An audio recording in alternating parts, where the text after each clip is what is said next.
जब मेरे पास आया था तो छवि वर्धन की कोई भी पता चल गया था, जैसे डॉक्टर ने बता दिया था एमआरआई के थ्रू। तो इसका ये डेवलपमेंट नहीं हुआ था एज के अकॉर्डिंग। और दूसरा HI इंसल्ट जो फंक्शंस चल रहे हैं वो धीरे धीरे धीरे धीरे खत्म होते जाते हैं। उसमें कुछ खास फर्क नहीं पड़ा डॉक्टर वाली में। सर्कल धीरे धीरे बड़ा हो जाता है और बीच में क्या होता है, होल हो जाता है। तो वहां कुछ फर्क नहीं पड़ा है, इन चीजों में फर्क नहीं पड़ता वहां पे। आज वही बच्चा हंस रहा है, आवाज को रिस्पॉन्ड कर रहा है, उसका विजन वापस आ गया है, कंप्लीटली नॉर्मल आया है। जैसे बच्चा जिस एज में बैठना स्टार्ट करता है तो उस एज में बैठना स्टार्ट नहीं किया, काफी फर्क आया है। जैसे make them believe that they can achieve things. नमस्कार, मेरा नाम कुलदीप है और मैं हरियाणा के हिसार से रहने वाला हूँ। बच्चे का तो जैसे बाय बर्थ पता चल गया था, जैसे डॉक्टर ने बता दिया था एमआरआई के थ्रू। तो जिसकी इसकी एमआरआई हुई थी तो उसमें प्रॉब्लम शो हुई थी, तो उसके अकॉर्डिंग हमें पता चल गया कि ये प्रॉब्लम है बच्चे में। जैसे मतलब नॉर्मल बच्चे होते हैं उनका जो डेवलपमेंट चलता है एज के अकॉर्डिंग, तो उसका इसका ये डेवलपमेंट नहीं हुआ था एज के अकॉर्डिंग। और जैसे मान लो डेवलपमेंट डिले चल रहा था हर चीज में। और उसका मतलब वेट भी नहीं बढ़ रहा था और काफी चीजें थी जिससे पता चला कि उसमें थोड़ा सा अबनॉर्मेलिटी है। जैसे बच्चा जिस एज में बैठना स्टार्ट करता है तो उस एज में बैठना स्टार्ट नहीं किया। और जैसे आइडेंटिफाई करना स्टार्ट कर देता है अपनी मम्मा को, पापा को, जैसे फैमिली के जो रहते हैं पास में रहते हैं, तो वो नहीं किया। और उसको फिट्स आते थे, फिट्स की वजह से प्रॉब्लम होती थी इसको। और मतलब जो भी इसका डेवलपमेंट होना था जिस एज में वो हुआ नहीं। डॉक्टर जैसे सभी सबसे पहले डॉक्टर के पास ही जाते हैं, तो और डेवलपमेंट नहीं हुआ बच्चे का और जैसे उसमें बच्चा सोया रहता था, तो उसमें कुछ खास फर्क नहीं पड़ा डॉक्टर वाली में। मैम का जैसे जैसे हम इंटरनेट के थ्रू हमने देखा भी ऐसी चीजें क्या है, क्यों हो रही है। तो जैसे मैम के वीडियोस भी आए तो उसके थ्रू हमें मैम का पता चला, जब हमने क्लिनिक में बात की और फिर हमने यहाँ पे मैम के यहाँ विजिट की। So we discussing today the case of Chavi Vardhan.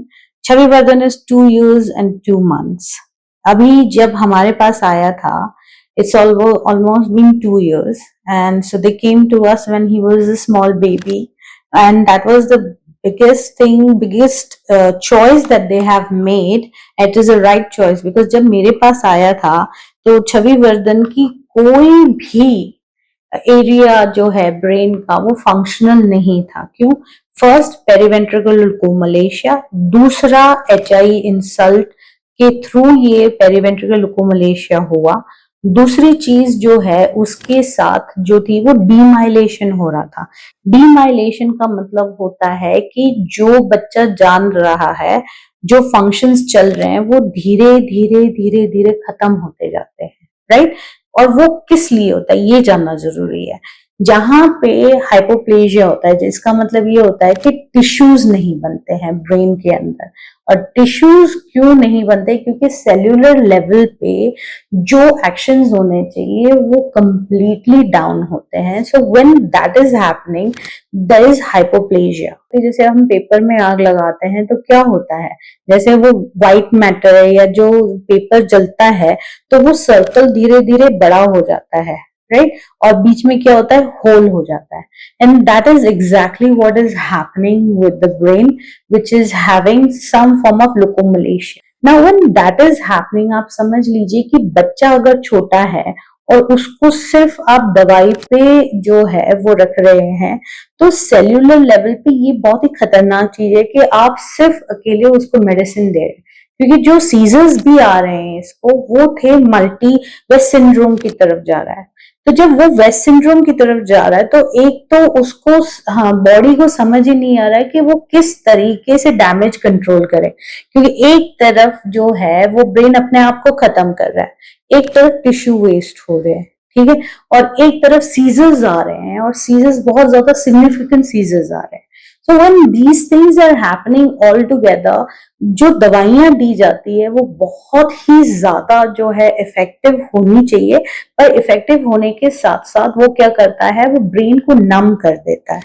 So again there is no neuro activities which is happening, right? जैसे इंसान पहले एलोपैथी की तरफ ही जाता है तो वहां कुछ फर्क नहीं पड़ा है, इन चीजों में फर्क नहीं पड़ता वहां पे, तो हमने अब इस तरफ स्विच किया है मैम की तरफ. काफी फर्क आया है. जैसे मैम के पास आए हैं तो इसके डेवलपमेंट में भी काफी फर्क पड़ा है और काफी चीजों में फर्क पड़ा है. अब ये बैठने भी लग गया है, पहले बैठ नहीं पाता था, अब बैठने लग गया है. हाँ, जैसे इसकी जैसे वीईपी टेस्ट होता है आईज का, तो स्टार्टिंग से मतलब उस जैसे हमने फर्स्ट विजिट में भी करवाया था, तो अब ये मेरी 7th विजिट है, तो उसमें इम्प्रूव होता गया. अब वो इस विजिट में हमने टेस्ट करवाया तो वो अभी नॉर्मल है. हियरिंग टेस्ट हुआ था, उसमें भी इम्प्रूवमेंट है, मतलब वो भी नॉर्मल आ गया है हियरिंग वाला. काफी चीजें नॉर्मल की तरफ जा रही है. जैसे हम घर जाते हैं तो हमें डाइट चार्ट दिया जाता है, तो उसके अकॉर्डिंग हमें डाइट देनी पड़ती है. हमें 3 महीने की डाइट भी मिलती है अलग अलग, और मेडिसिन भी यहीं से मिलती है, और उससे काफी फर्क पड़ता है. और एक्सरसाइज भी बताते हैं हमें, तो डेली बेसिस पे एक्सरसाइज करनी पड़ती है, उससे काफी फर्क पड़ता है. The right thing that they did was they started our treatment, और जब उन्होंने शुरू किया तब से अभी तक इस बच्चे के अंदर, जो उन्होंने कभी ये नहीं सोचा था कि बच्चा रिस्पॉन्ड करेगा, वो चीजों को समझेगा, वो अपने पेरेंट्स को समझेगा या पेरेंट्स को पहचानेगा, अपने एरिया को समझेगा. उसकी बॉडी जो है वो जहाँ पे पूरी तरह फ्लॉपी थी, उसकी विजुअल्स नहीं थे, कोई भी विजन नहीं था, उसकी वीईपी रिपोर्ट्स, उसकी retina report, all of them showed visual loss and also hearing loss. तो जब हम ये सारी चीजें को देखते हैं विद इन 2 years, एक तो ये चीज हुई कि उसका डीमाइलेशन जो है, जो फंक्शंस उसके पहले नीचे जा रहे थे, खत्म हो रहे थे, आज वही फंक्शंस इंक्रीज हुए हैं.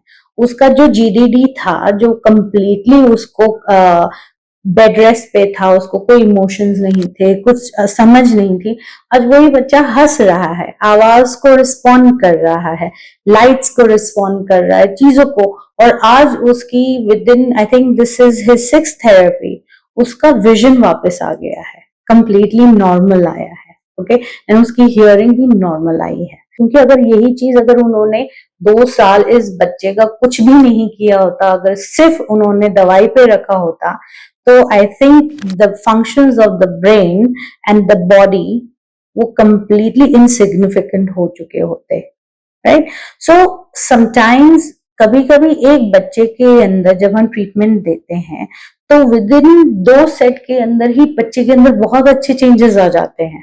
ओके, और कभी कभी जैसे ये ब्रेन है, वो ब्रेन इतना ज्यादा डिस्ट्रॉय हो चुका था कि इवन नाउ हमें, हमारे लिए ये 2 साल में सबसे इंपॉर्टेंट चीज क्या रही है छवि वर्धन के लिए, कि वो डिटोरिएट नहीं हुआ. उसके फंक्शंस एक्चुअली बढ़ते गए, कि वो he is developing, his understanding, his sensory inputs जो है वो अच्छे हुए हैं, उसके मूवमेंट्स अच्छे हुए हैं, उसके मसल्स जो पहले फ्लॉपी थी वो सही हुई, वो बैठ पा रहा है, वो रिस्पॉन्ड कर रहा है, जो पहले वो गला एकदम पीछे डाल देता था वो भी सही तरीके से वो बैलेंस कर पा रहा है.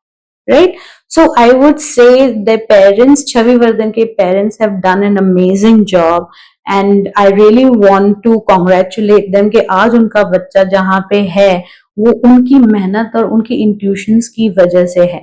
So learn from their parents, learn from his parents कि कभी उन्होंने हार नहीं मानी. Don't stay in the comfortable zone. Don't keep your child in a comfortable zone. Make them work hard. Make them believe that they can achieve things. कभी भी कोई limitations मत रखो अपने बच्चों को लेके.